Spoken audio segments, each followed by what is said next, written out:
I'm Narelle Todd. And I'm Essie Susan Smith. We are the self-publishing author and marketing duo that has sold over 2 million books. But we didn't start out knowing how to sell books. Fast forward past many failed promotions and a lot of lessons learned, you will see how we went from self-publishing newbies to hitting the New York Times bestsellers list and making the USA Today bestsellers list 19 times and counting. We created the Get My Book Out There podcast to give you simple yet effective marketing strategies to increase readership and book sales, so you know what to do, when to do it, and how to do it, as well as some tips for staying mentally and physically well. Let's get started. And we have 3 apps that we're going to share with you today. And what we're focusing on today is writing. So how can you write, faster, easier, better, all of those sorts of things? What are the best tools to use when you are writing your great story? So Susan, you are well experienced at this one. Well, I think for me, the biggest thing is what is the easiest to use, because I have a very low frustration level and I want to make sure that it's something that when I come time to get my writing done, the editors know how to edit in it. And when I go to format, everything is nice and neat. So all of this kind of goes together. Personally, I've tried different apps to use and I keep coming back to, I'm a Windows person, I'll admit that. I know some people are like only Macs. I do have a Mac as well. I know we're like the yin and yang.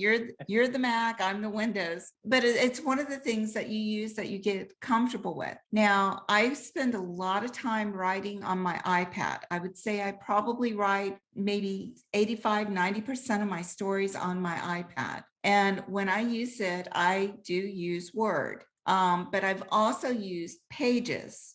And for me, they pretty much work the same. The biggest thing is when you go to save them, you need to save them basically as either a Word document or a rich text format, or what is it? The rich text. So what happens is when I'm writing in Word, it allows me to pretty much format as I'm going along, which is really makes life a lot easier. I'm also able to use a lot of plugins that go with it. And we'll get more into those when we talk about the editing part of it. But as far as the writing, when I'm writing, I use Word or Pages, depending on which device I'm on, or fortunately, Word does work on iPads. And what I do is I'll write and then I use the speech function. And the speech allows me to actually listen to what I've written. So that, again, that's part of the editing, but it's also part of the writing. So that as I'm going along, I can listen to what I've written and it makes it a lot easier. I tend to write in, some people prefer New Times Roman, size 12. I prefer, I know I'm probably going to butcher the name, but it's like Palian lithograph or something like that, and a size 12, just because for me, it makes it easier for me to read. So again, if you're writing, find that font that you may have to change it when you go to the formatting stage, but find the font that makes it easy for you to read what you're typing. Other programs that I've tried, and I know a lot of authors really, really like, are Scrivener or Scriver, however they pronounce it. I'm not very good with, it's funny, I can hear the words in my head, but forget them coming out of the mouth sometimes. That's why Siri never understands me. But again, that's another really popular writing tool. It does cost, so you do have to look at something about paying for the cost of it. One of the things I was excited about is I did find Microsoft Office 2019 for under $30. So you can get the license for it. A lot cheaper if you go on to the Microsoft Office website. They're asking like $6.99 for it. But you can actually get it through a third party. And what they've done is they've bought a gazillion licenses. And so what they do is they sell one of those licenses. It's a one-time cost. You don't have to pay for it again, and it's on your machine. So it's not like the Microsoft 365, which is not my favorite, because I found that it's very frustrating using it, especially when I go in to do the editing part, where my editors send me back their documents that they've edited, and then I'm trying to combine them. and make those changes. So I like having the actual software program. I definitely enjoy the fact that I paid less than $30 for it. And I'm really like having, the full program on my computer where I'm not having to pay a monthly fee. Yeah, that's awesome. So certainly when you're looking for programs, it's about accessibility, definitely. And Yes. can it be used across, so for you, it would be, iPad and a laptop, definitely. And even my phone. I Yeah. mean, there's times where I'm reading on my phone what I've written, and then it's like, oh, there's a mistake, but I can open it in Word on my phone. Yeah. So you're looking for something that allows you to go to multiple devices and be able to work across there. And of course, having them saved either on iCloud or Dropbox or another cloud server makes it a lot easier. There's even some people that write in Google Docs. Personally, I would not do that.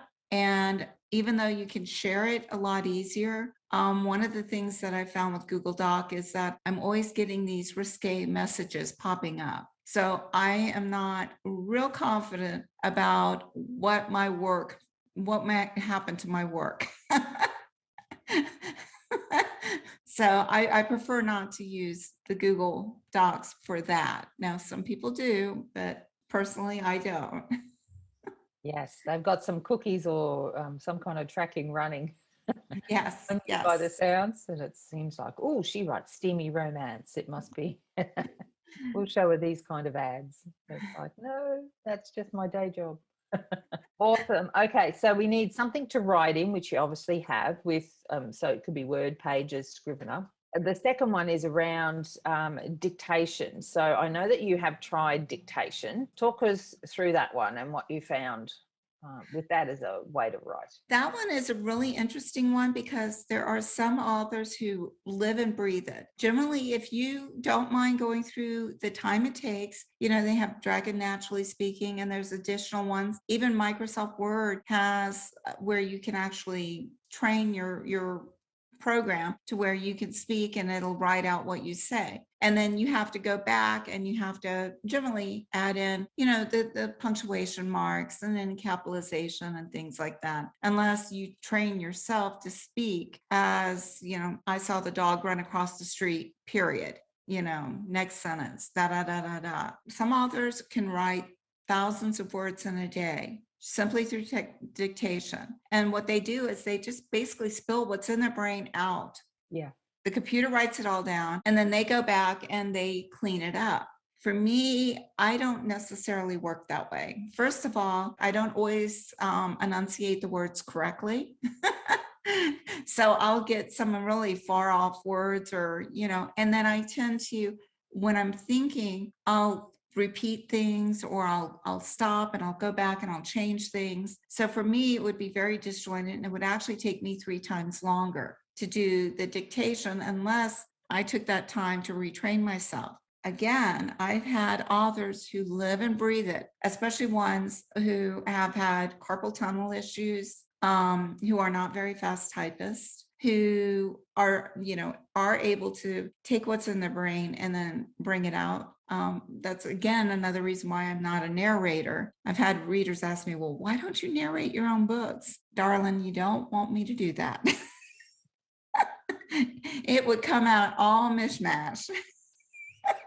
So, find out if that is something that you enjoy. When I broke both of my arms and I was down to cast and I was literally typing with 2 fingers and my arms were swollen and hurting, that would have come in really, really handy. And I did try it.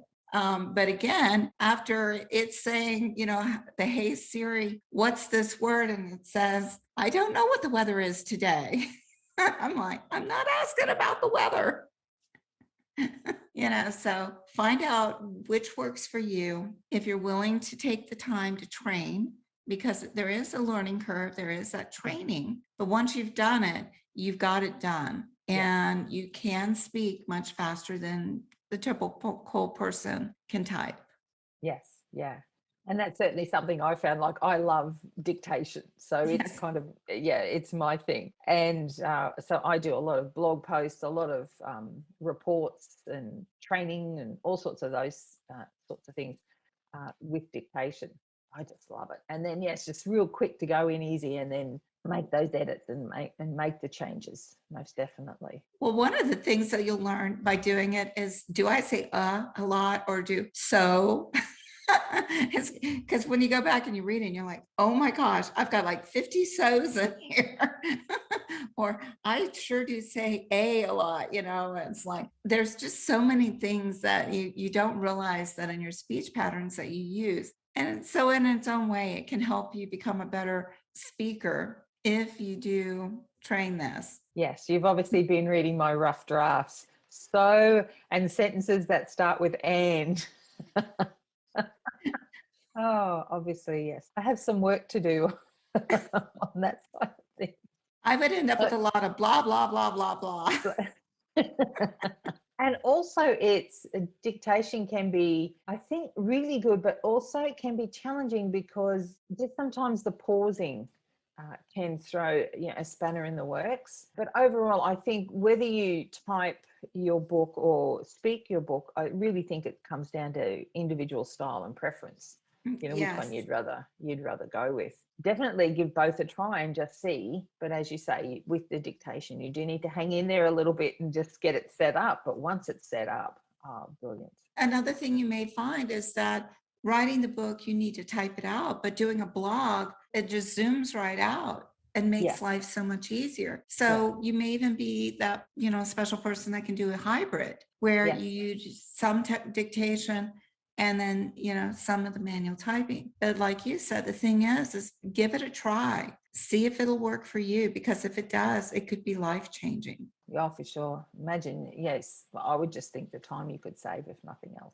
But yes, also, and that's one reason why I tried it, was because I'm thinking I've got all these stories in my head. Is if there was some way I could just plug in or, just say it and then have it type all of this stuff for me. Yes. I mean, it would just save a tremendous amount of time and I would get so many more stories out. Yeah. But I haven't quite found that sweet spot for me yet. I'm still working on it. Yeah.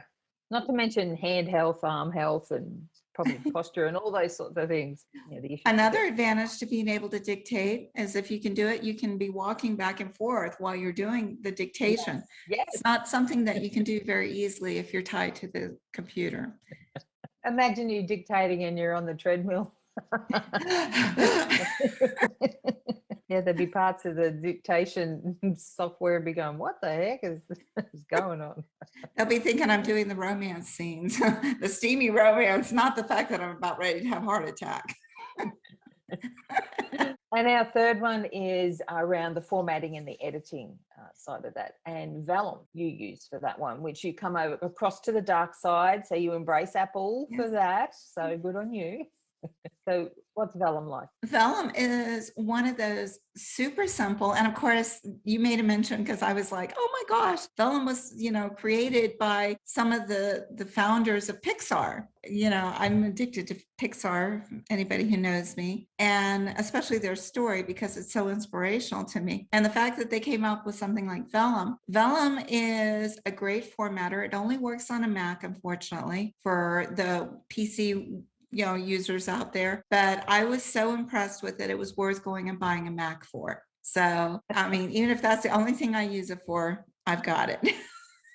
I use it for a few other things, but mostly for that. But it does such a beautiful job with the formatting. It puts everything in there. And one of the great things is if you need to make a change, it makes correcting that change so much faster and reloads for you. Yes. So I know that some of the distributors have come out with their own version of formatting to make it look more attractive. I know Amazon has, Barnes and Noble has. You can actually type your story right into the Barnes and Noble. I forgot to mention that, but they do allow you to actually write your manuscript right there in their formatting if you wanted to. But for me, again, I'm looking for something that I can use through multiple devices that's just very easy for me to use. And Vellum does a beautiful job for the formatting. Takes what I was originally doing in Word, makes it so much simple and more elegant. And if you've got, like I said, after you've done a release or right before you're doing a release, you realize, oh, I've got a typo here, or I have this edit, that needs to be done. It's very easy to find and create, fix that part, and then re-upload. Vellum certainly produces a classy looking document. You can tell the difference between. For those of you who are more visual oriented, I would say definitely go with Vellum because you would just adore the end result out of Vellum. But you And would they keep it up expect to date. Yeah. You know, they're very good about keeping it up to date and you know, releasing new options for it. Yeah. Which it's funny because my PA, every time I get, you know, the email saying, oh, they've come out with this new thing, I'll send it to her and she's like, oh my God, yay. And she can't wait to get in and you know, check it out. So there's our 3 tools for writings that will help you write quicker and easier in more places even. So you literally can write on the go, on the treadmill, if you so decide. So our 3 apps again, Susan, you want to run through them? There's Word. Well, there's Word, Pages. Variations. Yes, there's the variations. Find the one that works for you. There's Dictation. Don't rule it out until you've tried it. And remember, you can use it for more than just writing. You might use it for your blogs or even taking notes for yourself when you have ideas and stuff that you want to keep up with. And then finally, for your formatting, you know, keep your life simple. Formatting, I mean, literally, I was reading that some people pay up to $1,200 to have their books formatted. There's no sense in that. And if you look, you can sometimes, I'm a big coupon searcher, so don't forget to look for the coupons, because if you look for the coupons, you can literally apply those little codes and get a pretty good significant discount on it. So make sure that you try that and get out there and start writing. Absolutely. So nothing holding you back. You literally can write anywhere with anything in effect. So yes, go out there. Today the day. Yes, get that book started if you haven't already. We hope this has been helpful. If you want to leave some suggestions for us or feedback on this topic, please do so in the comments or send us an email. And also let us know what else you'd like to know about. So keep those things coming in, the suggestions. They've been really great so far, and we'll be getting onto a couple of them soon. Thanks, everyone. Thanks, everyone. See you next week. Bye-bye. Hey, thanks for joining us today. You know we've got way more information we want to share with you to increase your book sales. So please come and join me at facebook.com. Get my book out there.